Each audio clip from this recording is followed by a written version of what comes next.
একজন অচ্ছুত শিশু যাকে স্কুলে বসতেও দেওয়া হতো না, সে কিনা একদিন পুরো দেশের নিয়ম লিখে দেয়। যে মানুষটা ভারতের সংবিধান লিখেছিলেন, তিনি ছোটবেলায় বেঞ্চে বসার অধিকারও পাননি।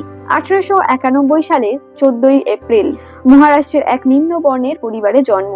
স্কুলে তাকে জল খেতে দেওয়া হতো না, শুধু কারণ তিনি ছিলেন অচ্ছুত। কিন্তু জানেন কি, এই মানুষটাই আবার পড়েছেন কলম্বিয়া ইউনিভার্সিটি আর লন্ডন স্কুল অফ ইকোনমিক্স এর মতো বিদেশি প্রতিষ্ঠানে। তিনি প্রথম ভারতীয় যিনি বিদেশে ডক্টরেট পান। তার thesis India and the ruin of the caste system আজও বহু বিশ্ববিদ্যালয়ে পড়ানো হয়।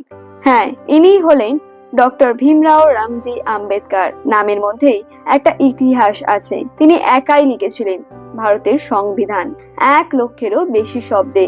তিনি ছিলেন ভারতের প্রথম আইনমন্ত্রী। 1956 সালে তিনি বৌদ্ধ ধর্ম গ্রহণ করেন। তার সঙ্গে 5 লক্ষ মানুষ বেছে নেন আত্মসম্মানের পথ। হ্যাঁ, ডক্টর আম্বেদকর ছিলেন একাই এক বিপ্লব। তার জীবন প্রমাণ করে শুধু সাহস আর শিক্ষা থাকলেই ইতিহাস লেখা যায়।